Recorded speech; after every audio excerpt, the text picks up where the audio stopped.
বৈরী আবহাওয়ায় দিনাজপুরের লিচুর ফলনে ধস নেমেছে। ৬৫ থেকে ৭০% গাছের মুকুল ঝরে পড়েছে। অবশিষ্ট গুটি নিয়েও আছে শঙ্কা। লিচু চাষিরা বলছেন চরম আর্থিক বিপর্যয়ে পড়তে যাচ্ছেন তারা।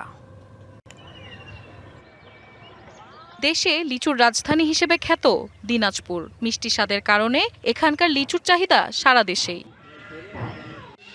বৈশাখের মাঝামাঝি থেকে আষাঢ় পর্যন্ত জেলার বিভিন্ন বাজার ভরে ওঠে বেদানা, মাদ্রাজি, বোম্বাই ও চায়না 3 জাতের ফলে। তবে এবারের চিত্র একেবারেই ভিন্ন। শিলাবৃষ্টি আর ঝড়ে অর্ধেকেরও বেশি লিচু গাছের মুকুল ঝরে পড়েছে। অবশিষ্ট যেটুকু আছে তা রক্ষায় দেয়া হচ্ছে কীটনাশক ও ভিটামিন। মুকুল আসার পর এখন টিকে আছে কেবল 30 থেকে 35% লিচু, এমন দাবি চাষিদের। এতে চরম আর্থিক পর্যায়ের শঙ্কায় তারা। আসলে আমরা কৃষক চাষিরা হতাশ। এবার প্রথমত আকাশের দুর্যোগ শিলাবৃষ্টির কারণে 50% লিচু নষ্ট হয়ে গেছে।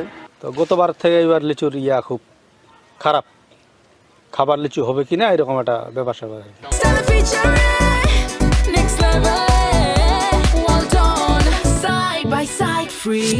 মেন কথা হলো ওয়েদার ভালো না, আকাশের বৃষ্টি হচ্ছে, মুকুল নষ্ট হয়ে যাচ্ছে, পোকা নানান দিক দিয়ে লিচু নষ্ট হয়ে যাচ্ছে। 70% লিচু নাই।